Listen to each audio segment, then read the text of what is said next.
আমি আজকে তোমাদের ভয়েস ভয়েস চেঞ্জ সম্বন্ধে আলোচনা করব।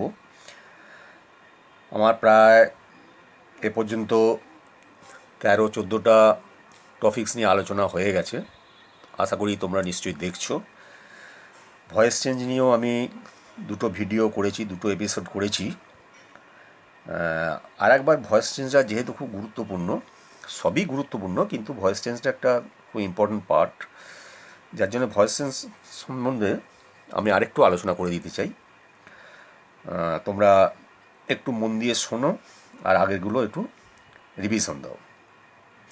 আচ্ছা, এতে আরেকটু লাস্টের দিকে আমি একটা ব্যাপার নিয়ে আলোচনা করব, যেগুলো তোমাদের কাছে খুবই ইন্টারেস্টিং লাগবে। একটু মন দিয়ে শেষ পর্যন্ত শোনো, আমার খুব বেশিক্ষণ সময় লাগবে না। এরপর আমি ন্যারেশন চেঞ্জে আসবো, কেমন? আচ্ছা, আমাদের জানি মোট 5টা মিনিংয়ের দিক দিয়ে সেন্টেন্স আছে: অ্যাজাটিভ, ইন্টারোগেটিভ, ইম্পারেটিভ, অপারেটিভ, এক্সক্লামেটরি। এর মধ্যে মেনলি অ্যাজাটিভ, ইন্টারোগেটিভ, ইম্পারেটিভ এই সেন্টেন্সগুলোতেই ভয়েস চেঞ্জ আমরা করে থাকি। তা অ্যাজাটিভ সেন্টেন্সটা কীভাবে ভয়েস চেঞ্জ করা হয় এইটা যদি আমরা জানতে পারি, তাহলে কিন্তু ইন্টারোগেটিভটা করতে অসুবিধে হবে না। অ্যাজাটিভ, ইন্টারোগেটিভ, ইম্পারেটিভ এইগুলোর কিন্তু দুটো মেথডই সেন্টেন্স হয়। সেটা হচ্ছে অ্যাফার্মেটিভ আর নেগেটিভ। হ্যাঁ সূচক হলে অ্যাফার্মেটিভ আমরা জানি, আর না সূচক হলে নেগেটিভ হয়। তা দুভাবেই আমরা এই তিনটে সেন্টেন্সে ভয়েস চেঞ্জ করতে পারি, অর্থাৎ অ্যাক্টিভ থেকে প্যাসিভে নিয়ে যেতে পারি। যেমন দেখো, কয়েকটা আমি উদাহরণ দিচ্ছি তোমাদের মনে করিয়ে দেওয়ার জন্য। আর একটা এই প্রসঙ্গে কথা বলতে চাই, যেটা তোমরা নিশ্চয়ই অলরেডি শিখে নিয়েছো, যে ট্রানজেটিভ ভার্ব যেগুলো আছে তারই অবজেক্ট থাকে, এবং সেই সমস্ত সেন্টেন্সেরই ভয়েস চেঞ্জ করা যায়। ইনট্যানজেটিভ ভার্বকে ভয়েস চেঞ্জ করা যায়, সেগুলো আমি আগের এপিসোডে আলোচনা করেছি। সেইগুলো বিশেষ কয়েকটা ক্ষেত্রে, তখন তারা ইনট্যানজেটিভরা ট্যানজেটিভের মতো ট্রিট হয় আর কি, যার জন্য তাকে ভয়েস চেঞ্জ করা যায়। যাই হোক, এখানে দেখো আমি কয়েকটা উদাহরণ সহকারে ব্যাখ্যা আর একবার করে দিচ্ছি তোমাদের কাছে ক্লিয়ার হওয়ার জন্যে। যেমন ধরো, I take a book. I take a book, আমি একটি বই লই। এটা যদি আমি ভয়েস চেঞ্জ করি, আমরা সেই ভয়েস চেঞ্জ শেখার যে রীতিগুলো আমরা শিখেছিলাম, যে অবজেক্টটা সাবজেক্ট হয়ে যাবে। এখানে দেখো, টেক এটা হচ্ছে ট্যানজেটিভ ভার্ব, লই কী লই, এ বুক। কী বা কাকে দ্বারা প্রশ্ন করলে যে উত্তর পাওয়া যায় সেটা অবজেক্ট। এখানে টেককে কী দিয়ে প্রশ্ন করছি, হ্যাঁ, কী লই, একটি বই। তাহলে এ বুকটা এখানে সাবজেক্ট হয়ে যাচ্ছে প্যাসিভ ভয়েসে। তাহলে কী হবে, a book is taken by me. এই সেন্টেন্সটা লক্ষ্য করো বিশেষভাবে। এই যে এ বুক, এইটা ভয়েস চেঞ্জের সময় এই অবজেক্টটা সাবজেক্ট হয়ে চলে এলো, কেমন, এ বুক। তারপর কি হচ্ছে, এই যে আইটা সাবজেক্ট যেটা, সেইটা অবজেক্টিভ কেস হয়ে গেল, মি হয়ে গেল, কারণ বাইটা প্রিপোজিশন, তো বাইয়ের পর অবজেক্টিভ কেসটা হয়। সেই কারণেই অবজেক্টটা, এই সাবজেক্টটা অবজেক্টিভ কেসে নিয়ে যেতে হয়, আর তার আগে বাই একটা প্রিপোজিশন বসছে। এইটা আমি এর আগে আলোচনা করেছি, সবসময় যে বাই বসবে তা নয়, বিশেষ কয়েকটা ক্ষেত্রে টু বসতে পারে, উইথ বসতে পারে, হ্যাঁ, এইগুলো সব বসতে পারে। আচ্ছা, এইবার এইখানে চলে এসো, এই যে ইজ টেকেনটা কী করে হচ্ছে তোমরা জেনে গেছো ইতিপূর্বে, তবু আমি আরেকবার তোমাদের মনে করিয়ে দেওয়ার জন্য বলছি। এইটার নিয়ম হচ্ছে, এই দুটো নিয়ম তোমরা শিখলে, যে অবজেক্টটা সাবজেক্ট হয়ে যাচ্ছে আর সাবজেক্টটা অবজেক্ট রূপে এখানে বসছে। আর এই যে টেক, টেক কথাটা হচ্ছে প্রেজেন্ট ইনডিফিনিট টেন্সে আছে। তাহলে আমাদের বি ভার্বের প্রেজেন্ট ইনডিফিনিট টেন্সটা কি আমরা ইতিপূর্বে শিখেছি। বি ভার্বের প্রেজেন্ট ইনডিফিনিট টেন্সের রূপটা হচ্ছে ইজ অ্যাম আর, কেমন? সেই বি ভার্বের প্রেজেন্ট ইনডিফিনিট টেন্সটার রূপটা আমি এখানে ইজটা দিলাম। আর কি, যে মেন ভার্বটা পাস্ট পার্টিসিপেলে চলে যাবে। তাহলে টেক টুক টেকেন হয়ে গেল, এখানে টেকেন করে দিলাম। তাহলে a book is taken by me. হ্যাঁ, এখানে যদি আই থাকতো তাহলে অ্যাম হয়ে যেত এটা, কিংবা যদি ইউ থাকতো তাহলে ইউ আর হয়ে যেত। এই ব্যাপারটা খুব সহজ। তারপর ধরো, এই যে যেমন আছে, হি টেক্স এ বুক। এখানে টেক্স হলো কেন না, এটা এটাও প্রেজেন্ট ইউনিট টেন্স আছে, যার জন্যে a book is taken by him হয়ে গেল, হি থেকে হিম হয়ে গেল। হ্যাঁ, একইভাবে ইজ টেকেনটা হলো। আচ্ছা, এখানে টেক্স হলো কেন আর এখানে টেক হলো কেন, এটা তোমরা নিশ্চয়ই জানো, যে যখন সাবজেক্ট, এই সাবজেক্টগুলো থার্ড পারসন সিঙ্গুলার নাম্বার এবং প্রেজেন্ট ইনডিফিনিট টেন্সে থাকবে তখনই ভার্বের শেষে এস বা ইএস যোগ হয়। খুব মাইন্ডেড, যখন সাবজেক্টটা থার্ড পারসন সিঙ্গুলার নাম্বারে থাকবে, থার্ড পারসন প্লুরাল নাম্বার হলে হবে না কিন্তু, কিংবা ফার্স্ট পারসন বা সেকেন্ড পারসন থাকলেও হবে না কিন্তু, কী থাকতে হবে, সাবজেক্টটা থার্ড পারসন সিঙ্গুলার নাম্বার। খুব করে মাথায় ধরে রাখো, থার্ড পারসন সিঙ্গুলার নাম্বার। আর এই যে টেন্সটা আছে, অর্থাৎ ভার্বেরই তো টেন্স হয়, এইটা থাকবে প্রেজেন্ট ইনডিফিনাইট টেন্সে। টেকটা আমরা জানি প্রেজেন্ট ইনডিফিনাইট টেন্স, তাহলে তিনটে শর্ত মিলে যাচ্ছে, subject third person singular number হচ্ছে, আর ভার্বটা প্রেজেন্ট ইনডিফিনাইট টেন্সে থাকছে। সেই কারণেই এই ভার্বের শেষে এস বাই এস যোগ হয়। এটা ক্লিয়ার হলো? তাহলে এখানে কেন হচ্ছে না, এখানে কেন হচ্ছে সেটা আমি বুঝিয়ে দিলাম। কারণ আমরা জানি তিনটে পার্সন আছে, first person, second person, third person. First person হচ্ছে আই, ইউ, এইগুলো, second person you, third person he, she, they, এইগুলো সব। তাদের আবার পজিটিভ কেস আছে, অবজেক্টিভ কেস আছে। আমি ইতিপূর্বে ওটা টেবিল আকারে দেখিয়েছি তোমাদের, টেবিলটা মুখস্থ রাখবে। আচ্ছা, এরপর চলে এসো ইউ টেক এ বুক। তাহলে ইউটা কোন পার্সন? Second person. সেকেন্ড পার্সনের জন্য এটা প্রেজেন্ট ইনডিফিনিট টেন্স আছে ঠিকই। এটা যদি তুমি বা তোমরা ইউ হয়, যেহেতু সেকেন্ড পার্সন সাবজেক্টটা যেহেতু সেকেন্ড পার্সন, তার মানে একটা শর্ত ক্যান্সেল হয়ে গেল, একটা শর্ত থেকে ব্রেক হয়ে গেল। আমি বলছিলাম third person singular number present indefinite টেন্সে থাকতে হবে, কিন্তু এখানে আছে দেখো এটা সেকেন্ড পার্সন হয়ে গেল, থার্ড পার্সন নয়, কিন্তু এইটা প্রেজেন্ট ইনডিফিনিট টেন্সই আছে। তাহলে তিনটের মধ্যে একটা শর্ত ব্রেক হয়ে গেল, যার জন্য এখানে টেক্স হচ্ছে না। তাহলে এটা চেঞ্জ করলে কী হবে? একইভাবে হবে, a book is taken by you. আবার দেখো উই টেক এ বুক, ওই সিমিলারলি একইভাবে চলছে, a book is taken by us, we থেকে আস হয় যেহেতু। আচ্ছা, they take a book is taken by them, they থেকে অবজেক্টিভ কেস দেম হয়ে যায়। You take a book is taken by you, you থেকে ইউই অবজেক্টিভ কেস হয়। আচ্ছা, এবার এসো এখানে দেখো প্রত্যেকটি সাবজেক্ট প্যাসিভ ভয়েসেতে অবজেক্ট হিসেবে পুরো হয়ে গেছে, যেটা আমি তো এতক্ষণ বোঝালাম। আচ্ছা, এইবার এই ছকটা, এই টেবিলটা তোমরা মুখস্থ রাখবে, খুব প্রয়োজন হবে। আমি অবশ্যই এর আগে একটা ছক দিয়ে দিয়েছি। যেমন ধরো যদি সাবজেক্টে আই কিংবা উই থাকে, তখন তারা অবজেক্টে কী বসবে? আই থেকে মি, উই থেকে আস। ইউ মানে তুমি হয়, তোমরা হয়, তা থেকে ইউই হয়। হি থেকে হিম হবে, দে থেকে দেম হয়ে যাবে। সি থেকে হার হবে, ইট থেকে ইটি হয়ে যাবে। আবার কোনো প্যাসিভ ভয়েসে যখন এই মিটা থাকবে, তখন তোমাকে অ্যাক্টিভ ভয়েস করতে গেলে মি থেকে আবার আই হয়ে যাবে, আস থেকে উই হয়ে যাবে। মানে নমিনেটিভ কেস থেকে যেমন অবজেক্টিভ কেস হচ্ছে, অবজেক্টিভ কেস থেকে আবার নমিনেটিভ কেস হয়ে যাবে, তাই না? কারণ সাবজেক্ট সবসময় নমিনেটিভ কেস হয়, এগুলো নমিনেটিভ কেস আর এগুলো অবজেক্টিভ কেস। আচ্ছা, এইভাবে চেঞ্জ হয়ে যাবে। আচ্ছা, আর একটা আমরা দেখব, আর ওই বি ভার্বের রূপটা ফলো করতে হবে। বি ভার্বের প্রেজেন্ট টেন্সের রূপ হচ্ছে is, am, are. Past tense হচ্ছে ওয়াজ, ওয়ার। আর ফিউচার টেন্স হচ্ছে শ্যাল বি কিংবা উইল বি। এটা তো আমরা ইতিমধ্যে জেনে গেছি। আচ্ছা, এরপর চলে এসো আমাদের যে মেন তিনটে টেন্স আছে, তো present tense, past tense, future tense. এই তিনটে টেন্স কি চারটে করে আবার ভাগ করা হয়, এটা আমরা জানি। সেগুলো কী কী? Present indefinite, present continuous, present perfect continuous. যখন আমি টেন্সের চ্যাপ্টারটা পড়েছিলাম, এগুলো ডিটেলস আলোচনা করেছি। তোমরা যদি ভুলে যেতে থাকো, আর একবার ওই টেন্সের চ্যাপ্টারটা দেখে নেবে। আচ্ছা, এইবার আমি এই যে টেবিলটা করেছি, এটা একটা কারণ আছে। যখন তোমাদের ভয়েস চেঞ্জ করতে হবে, তখন যদি সেন্টেন্সটা প্রেজেন্ট ইনডিফিনাইট টেন্সে থাকে, কেমন? প্রেজেন্ট ইনডিফিনাইট টেন্সে থাকে, তখন ওই যে বি ভার্বের রূপটা দিতে বলেছিলাম, তখন এই ইজ, অ্যাম, আর সাবজেক্ট অনুযায়ী এই তিনটের মধ্যে একটা বসাতে হবে। আর যে ভার্বটা থাকবে, মেন ভার্বটা, তার পাস্ট পার্টিসিপেলে নিয়ে যেতে হবে। সিমিলারলি যদি কন্টিনিউয়াস টেন্সে থাকে, তখন কী হবে? তখন সাবজেক্ট অনুযায়ী ইজ বিং কিংবা অ্যাম বিং কিংবা আর বিং হবে, এর বাইরে হবে না। আবার যদি সেন্টেন্সটা পারফেক্ট টেন্সে থাকে, প্রেজেন্ট পারফেক্ট টেন্সে, তখন হ্যাজ বিন কিংবা হ্যাভ বিন হবে। আবার যদি প্রেজেন্ট পারফেক্ট কন্টিনিউয়াস টেন্সে থাকে, তখন হ্যাজ বিন বিং হবে, হ্যাভ বিন বিং হবে। এইগুলো যদি তোমরা মনে রাখো, তাহলে দেখবে ভয়েস চেঞ্জটা খুব তাড়াতাড়ি হয়ে যাচ্ছে। আচ্ছা, এটা যেমন প্রেজেন্ট টেন্সের আমি দেখালাম, তেমনি পাস্ট টেন্সেরও চারটে ভাগ আছে তো, past indefinite, past continuous, past perfect continuous. তাহলে পাস্ট টেন্সের ক্ষেত্রে ইনডিফিনাইট টেন্সে কী বসবে?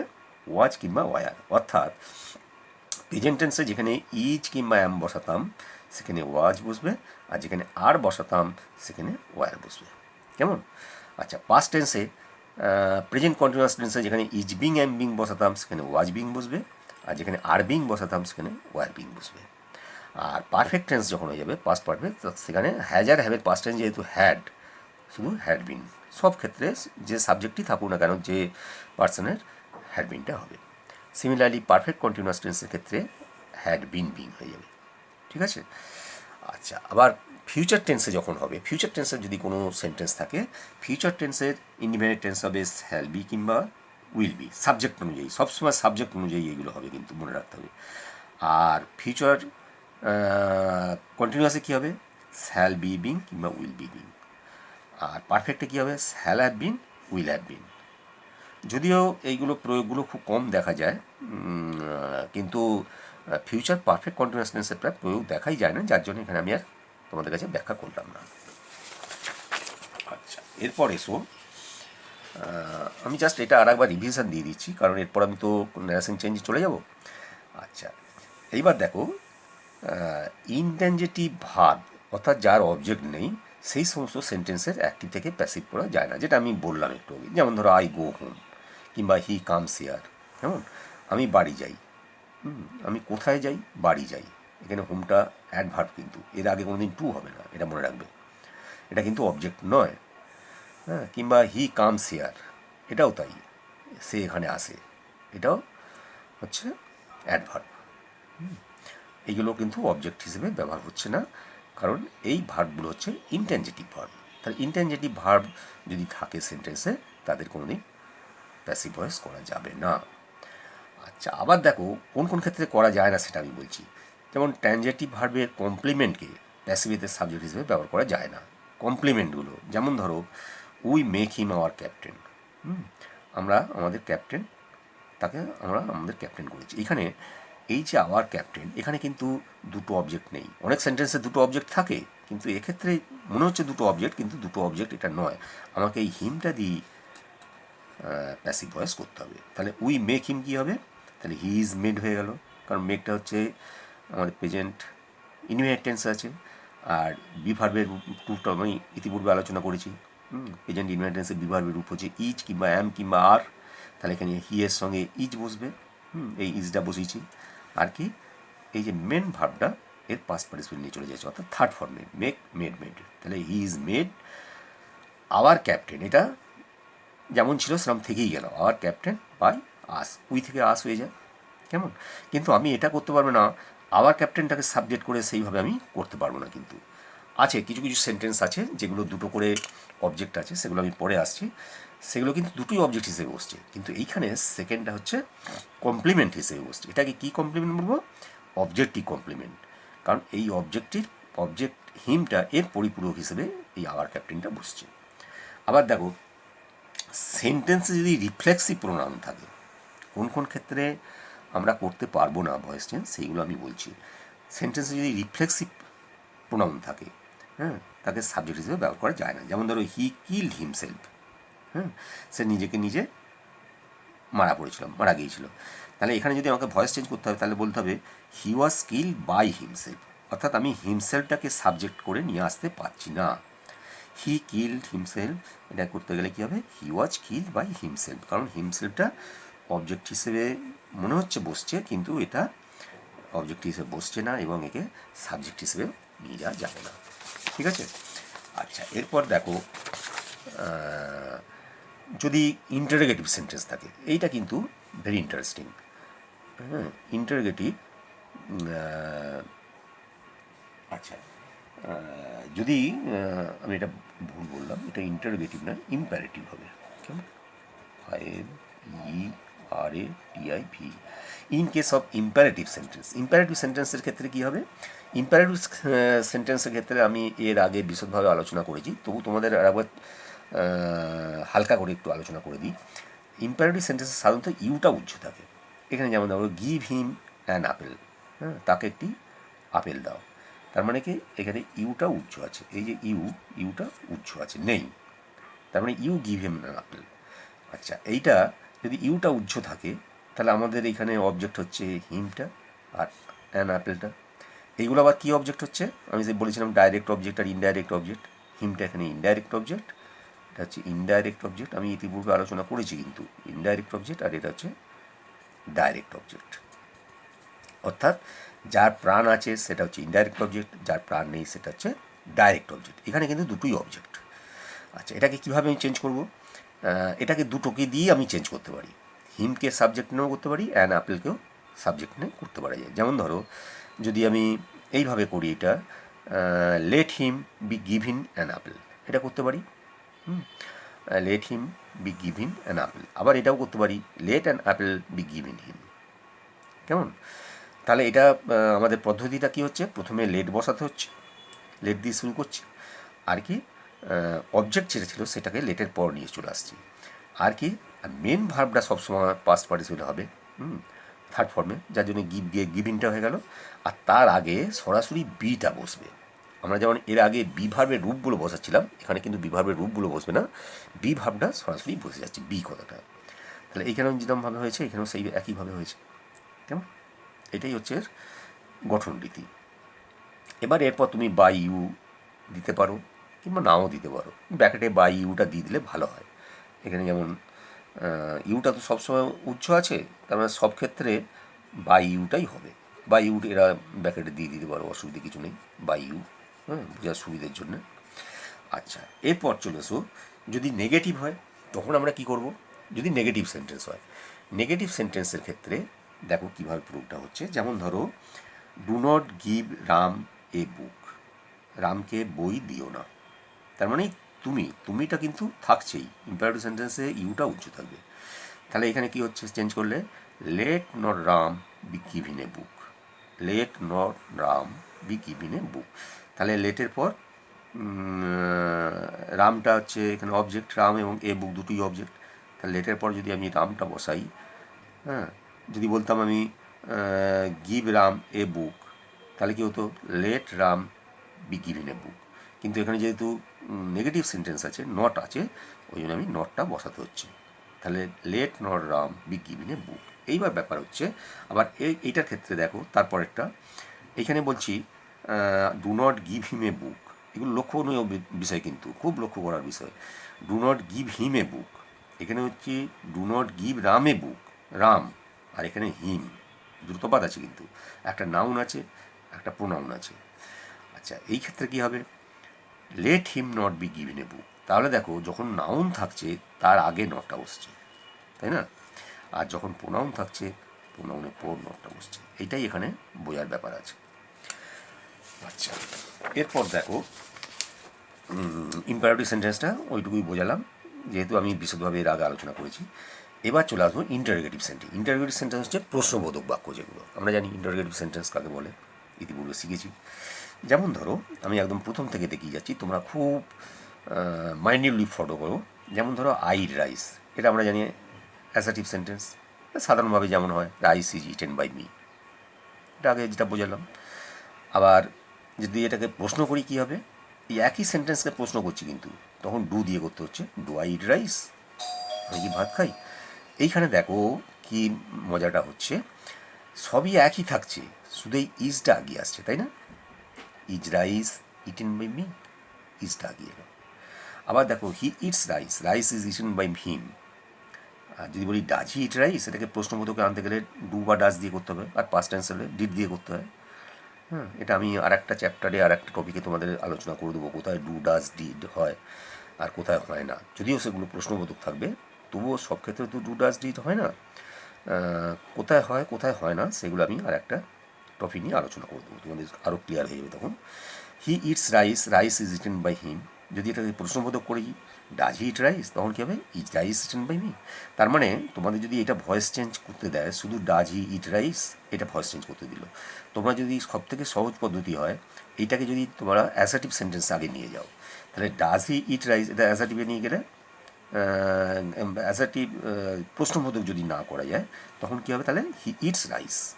তাহলে হি ইটস রাইস, এটা খুব সোজা হয়ে গেল। এইটাকে আমরা তোমরা কীভাবে চেঞ্জ করবে, সেটা করলে মনে মনে করে তখন এবার যেখানে অক্সিলারি ভার্বটা চলে আসবে, ইজটা এখানে সেই ইজটা আগিয়ে দিচ্ছ, এই তফাৎ হয়ে যাচ্ছে শুধু।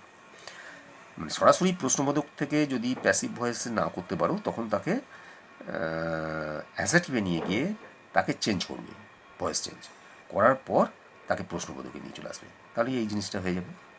আবার দেখো হি এট রাইস, সে ভাত খেয়েছিল, তাহলে এটা পাস্ট টেন্স আছে, তাহলে rice was eaten by him. আমাদের নিয়ম অনুযায়ী তাই তো হয়, বি ভার্বের রূপ ইজ আর অ্যাম যেখানে বসে সেখানে পাস্ট টেন্স ওয়াজ হয়ে যায়, পাস্ট ইনডিফিনিট টেন্সে, আর ভার্বটা তো পাস্ট পার্টিসিপলে যাবেই। যে ভার্বই থাকুক না কেন সবসময় যে কোনো টেন্সই থাকুক না কেন, যে কোনো টেন্সের রূপই থাকুক না কেন, মেন ভার্বটাকে পাস্ট পার্টিসিপলে নিয়ে যেতেই হবে, এটা মনে রাখবে। তার আগে বি ভার্বের রূপগুলো বসবে। আবার দেখো এটাকে যদি প্রশ্ন করি, যেহেতু এটা পাস্ট টেন্স, তাহলে ডিড দিয়ে আমাকে প্রশ্ন করতে হচ্ছে, ডিড হি ইট রাইস, এটা তখন প্রেজেন্ট টেন্স হয়ে যাচ্ছে, এটা পাস্ট টেন্স হয়ে যাচ্ছে। তখন কী হবে, তার মানে এইটাকে আমি আগিয়ে দিচ্ছি, ওয়াজ রাইস ইটেন বাই হিম। তাহলে আমরা এটাকে যদি অ্যাসার্টিভ সেন্টেন্সে ফার্স্টে নিয়ে গিয়ে তাকে চেঞ্জ করি, তা থেকে যদি প্রশ্ন করে দিই, তাহলে আমার মনে হয় প্রশ্নবোধক যে বাক্যগুলো থাকবে তার প্যাসিভ ভয়েস করতে অনেক সুবিধা হবে। আচ্ছা, তারপর দেখো যদি নেগেটিভ থাকে, ওগুলো তো আমি এমনি হাঁ সূচকে করলাম অ্যাফার্মেটিভে। এবার যদি নেগেটিভ থাকে, যেমন ধরো I do not eat rice, নেগেটিভের ক্ষেত্রে আমরা ডু ডাজ ডিডটা ব্যবহার করি, প্রেজেন্ট টেন্সের ক্ষেত্রে ডু ডাজ, আর পাস্ট টেন্সের ক্ষেত্রে ডিডটা। এইখানেও সেরকম হয়েছে, I do not eat rice, আমি ভাত খাই না। তাহলে কী হবে, ওই একইভাবে হচ্ছে, rice is not eaten by me, এটা এমনি সাধারণ প্যাসিভ ভয়েসে করা হয়। এবার এটাকে যদি আমি প্রশ্নবোধক করি, do I not eat rice, তাহলে এই যে প্রথমে করেছিলাম এইটাকে রূপান্তরিত করে, তা আমি শুধু ইজটা আগিয়ে দেবো, is not rice eaten by me, যা রাইসটা যেহেতু নাউন আছে যার জন্য রাইসের আগে নটটা বসছে। যদি এখানে প্রোনাউন থাকতো তাহলে প্রোনাউনের পর নটটা বসতো, আগে যেটা একটু আলোচনা করলাম। আবার দেখো he does not eat rice, এটা কী হবে, rice is not eaten by him. এটাকে যদি প্রশ্ন করি, does he not eat rice, তাহলে ওই ইজটা শুধু আগিয়ে আসছে, is not rice eaten by him, যেহেতু রাইসটা নাউন আছে নটটা আগে বসে গেল। আবার দেখো he did not eat rice, he did not eat rice, এটা পাস্ট টেন্স আছে, তাহলে rice was not eaten by him, ওয়াজটা বি ভার্বের পাস্ট টেন্সের রূপ, আর রাইসটা থার্ড পার্সন সিঙ্গুলার নাম্বার আছে যার জন্য ওয়াজ হয়েছে। আর যদি বলি did he not eat rice, তাহলে কী হবে, শুধু ওয়াজটা এগিয়ে আসছে, was not rice eaten by him. আচ্ছা, আবার দেখো যেমন he did not give me a pen, he did not give me a pen, তাহলে এটা চেঞ্জ করলে কী হবে, I was not given, I was not, he did not give me a pen, এইটা আছে, তাহলে এটা কী হবে, মিটা আই হয়ে গেল, I was not given him বা given a pen by him. অবজেক্টটা এই সাবজেক্টটা অবজেক্ট চলে এলো। কিংবা ধরো এইটাকে মিটাকে যদি আমি যদি এ পেনটাকে সাবজেক্ট করি, তাহলে কী হবে, a pen was not given me by him, যেটাকেই তুমি সাবজেক্ট করো না কেন সেইভাবে এটা চেঞ্জ হয়ে যাবে। আচ্ছা, আবার দেখো did he not give me a pen, এটা কী হবে, was not a pen given me by him, এইটা কি এটা চলে আসছে। কিংবা যদি আমি এইটা করি যে was I not given a pen by him, এখানে যেহেতু প্রোনাউন আছে প্রোনাউনের পর নটটা বসছে, আর এখানে যেহেতু এটা নাউন আছে নাউনের আগে নটটা বসছে, সব ক্ষেত্রে একই নিয়ম প্রযোজ্য। আচ্ছা, এরপর এসো আর দু একটা। আচ্ছা, আমরা তো ইন্টারোগেটিভ সেন্টেন্সের ব্যাখ্যা করে যাচ্ছি, এমন কিছু সেন্টেন্স আছে যেগুলো WH দিয়ে আরম্ভ হয়, অর্থাৎ what, which, when, where, who, how, why, এইগুলো দিয়ে আরম্ভ হয়। যেমন ধরো হোয়াট ডাজ হি ওয়ান্ট, সে কি চায়, এগুলো খুব ভালো করে লক্ষ্য করো। হোয়াট ডাজ হি ওয়ান্ট, সে কি চায়, এটা যদি আমি ভয়েস চেঞ্জ করি কী হবে, what is wanted by him. এই দেখো একই জিনিস, শুধু এই হোয়াট, হুইচ, হুম এইগুলো থাকলে সেগুলো প্রথমে বসে যাচ্ছে ভয়েস চেঞ্জ করার সময়, প্রত্যেকটা একই জিনিস হচ্ছে। এখানে দেখো হোয়াট বসে গেল, হোয়েন বসে গেল, হোয়ার বসে গেল, হুইচ এখানে বসে গেল, হাউ এইগুলো প্রথমে এইগুলো বসবে WH দিয়ে প্রশ্ন করলে। তারপর কি হচ্ছে, এটা যেহেতু প্রেজেন্ট ইনডিফিনিট টেন্সে আছে, আমরা জানি প্রেজেন্ট ইনডিফিনিট টেন্সের রূপ হচ্ছে ইজ আমার, তাহলে সেই মতো এখানে ইজটা চলে এলো। আর এই যে ভার্বটা এটা পাস্ট পার্টিসিপল থার্ড ফর্মে নিয়ে যাচ্ছে, ইজ ওয়ান্টেড, আর বাই হিম, এই যে হিটা এখানে আছে, হিটাকে বাই হিম করে দিলাম। সাবজেক্টটা অবজেক্ট হয়ে গেল। একই রকমভাবে when did you write the letter, তাহলে হোয়েনটা ফার্স্টে নিয়ে চলে এলাম, এটা যেহেতু ফার্স্ট টেন্স আছে ওয়াজ হলো, হ্যাঁ, when was the letter written by you, ইউটা অবজেক্ট হয়ে গেল। আবার দেখো where did he find it, হ্যাঁ, সে কি দেখেছিল, where did he find it, সেটা কোথায় দেখেছিল, এখানে ডিড দিয়ে জিজ্ঞেস করছি, তার মানে পাস্ট টেন্স আছে, তাহলে হোয়ারটা ফার্স্টে বসলো, তারপর এটা প্রেজেন্ট ইনডিফিনিট টেন্স যেহেতু ওয়াজ হলো, আর ইটটা এখানে এসে গেল, ইট ফাউন্ড বাই হিম হয়ে গেল, এই হিটা অবজেক্ট হয়ে চলে এলো। আবার দেখো which pen has he bought, এটা প্রেজেন্ট পারফেক্ট টেন্স আছে, তাহলে কী হবে, which pen has been bought by him. কিংবা ধরো how does he open the door, হ্যাঁ, সে একইভাবে হচ্ছে how is the door open by him. আচ্ছা, আর সামান্য সময় তোমাদের নেব, তোমরা ধৈর্য ধরে অনেকক্ষণ দেখছো, এটা একটু ব্যতিক্রম, অর্থাৎ ডাব্লিউএইচের আমি যেমন বললাম যে ওইগুলি সরাসরি বসে যাবে, এইটার ক্ষেত্রে কেবলমাত্র তোমাদের মনে রাখতে হবে এই যদি হোয়াই দিয়ে হোয়াই হাউ এইগুলো পর্যন্ত ঠিক আছে, যেটা যেভাবে আলোচনা করে আসছিলাম সেই একই জিনিস হচ্ছে, যেমন why does he eat rice, why is rice eaten by him, কিংবা how has he open the door, how has the door been open by him. আচ্ছা, এইগুলোর ক্ষেত্রে তো তোমরা বুঝলে কীভাবে করতে হয়, কিন্তু এইটার ক্ষেত্রে একটু ব্যতিক্রম যদি হু দিয়ে থাকে, কেমন, এটাও ওরকম ডাব্লিউএইচ দিয়ে প্রশ্নটা হচ্ছে, কিন্তু হুয়ের ক্ষেত্রে একটু ব্যতিক্রম, কেবলমাত্র এইটাই মনে রাখতে হবে, যদি হু দিয়ে থাকে তাহলে শুধু বাই হুম দিয়ে হবে, যেমন who does eat by whom is it done, বাকিগুলো কিন্তু একই, এইগুলোর ক্ষেত্রেও সেই অ্যাসার্টিভ সেন্টেন্স যেভাবে শিখেছে সেইভাবেই হচ্ছে, কিন্তু এটার ক্ষেত্রেও তাই, শুধু হু ইজ ইট ডান না বলে বাই হুম হয়ে যাচ্ছে, কারণ হুইয়ের অবজেক্টিভ ফর্ম হচ্ছে হুম, বাই হুম হয়ে গেল। আবার who will eat rice, by whom will the rice be eaten, কেমন, who called you a liar, by whom were you called a liar, ঠিক এইভাবে হয়ে যাবে। আচ্ছা, এই প্রসঙ্গে আরেকটু বলে রাখি, আমি যেটা এর আগেরবারও আলোচনা করেছিলাম, সেটা হচ্ছে যে সবসময় যে কী বা কাকে দ্বারা প্রশ্ন করলেই তার যে উত্তরটা পাওয়া যাবে সেটাই সেটা থেকেই আমরা অ্যাক্টিভ থেকে প্যাসিভে নিয়ে যেতে পারবো, এরমটা কিন্তু নয়। কারণ যেমন ধরো আমি জাস্ট এর আগের উদাহরণগুলো পড়বে, আগের টপিকটা যদি পড়ো তোমরা বুঝতে পারবে, যেমন ধরো হি যে বয়, সে একজন বালক, কেমন, হি যে বয় সে একজন বালক, সে কী হয়, একজন বালক, হ্যাঁ, কিংবা ধরো আই অ্যাম এ বয়, আমি একজন বালক, আমি কি হই, একজন বালক, এইগুলো কি ভয়েস চেঞ্জ করা যাবে, করা যাবে না, কারণ কি দিয়ে প্রশ্ন করলে উত্তর পাচ্ছি ঠিকই, কিন্তু যেহেতু এগুলো ইন্ট্যানজেটিভ ভার্ব, আর এ বয় বা এ বুক এইগুলো সব যেগুলো আপাত দৃষ্টিতে অবজেক্ট বলে মনে হচ্ছে, এগুলো কিন্তু অবজেক্ট নয়, এগুলো হচ্ছে কমপ্লিমেন্ট। কমপ্লিমেন্টকে আমি আগেই আলোচনা করেছি, কমপ্লিমেন্টকে যেহেতু সাবজেক্ট হিসেবে এনে তার ভয়েস চেঞ্জ করা যাবে না, এবং ভার্বটাও যেহেতু ইন্ট্যানজেটিভ ভার্ব, সেই কারণে এগুলো কী বা কার দ্বারা প্রশ্ন করলে উত্তর পাওয়া গেলেও তাদের ভয়েস চেঞ্জ করা যায় না। তাহলে বি ভার্বগুলো করা যাবে না, তার প্রেজেন্ট টেন্স হোক, পাস্ট টেন্সে হোক, ফিউচার টেন্সের রূপই যাই থাকুক না কেন, আর হ্যাভ ভার্বগুলো করা যাবে না। হ্যাভ ভার্ব বলতে হ্যাভ, হ্যাজ, পাস্ট টেন্সে হ্যাড, এইগুলো, যেমন আই হ্যাভ এ বুক, আমার একটি বই আছে, আমার কী আছে, একটি বই, ওটা কি করা যাবে, করা যাবে না, হ্যাঁ, যেহেতু হ্যাভ ভার্বটা হচ্ছে ওটা হচ্ছে ইনট্যানজেটিভ ভার্ব, এবং এই বুকটা হচ্ছে কমপ্লিমেন্ট হিসেবে হচ্ছে, কেমন, এইগুলো একটু বুঝতে হবে। অর্থাৎ হ্যাভ ভার্ব বা বি ভার্ব তাদের যে রূপই থাকুক না কেন, যে টেন্সের রূপই থাকুক না কেন, তাদের ভয়েসেস করা যায় না। এইগুলো তোমাদের বুঝতে পারলে, এইগুলো তোমাদের মনে হয়তো প্রশ্ন থাকতো, অনেক মাস্টারমশাই দিকেও হয়তো জিজ্ঞেস করেছো, মাস্টারমশাই তোমাদের নিশ্চয়ই বুঝিয়ে বলেছেন, তা আমিও কথা প্রসঙ্গে, আলোচনা প্রসঙ্গে আমি তোমাদেরকে আরেকবার মনে করিয়ে দিলাম। যাই হোক, আশা করি অনেক নতুন নতুন তথ্য বা ভালো ভালো জিনিস তোমরা শিখতে পারছো। আমার যেটা মনে হয়, আমি আমার অভিজ্ঞতা বা আমি যতটুকু জানি আমি নিশ্চয়ই তোমাদের সঙ্গে এটা শেয়ার করছি, আর তোমাদের দায়িত্ব হচ্ছে এইগুলো ভালোভাবে ফলো করা, এবং বইটা ফলো করা, বইয়ে যে গ্রামার বইটা আছে তাতে যে অনুশীলনগুলো আছে সেইগুলো করবে, এবং যারা অন্যান্য মাস্টারমশাইয়ের কাছে পড়াশুনো করছো, মাস্টারমশাই কী বলতে চাইছেন সেইগুলো ফলো করার চেষ্টা করবে।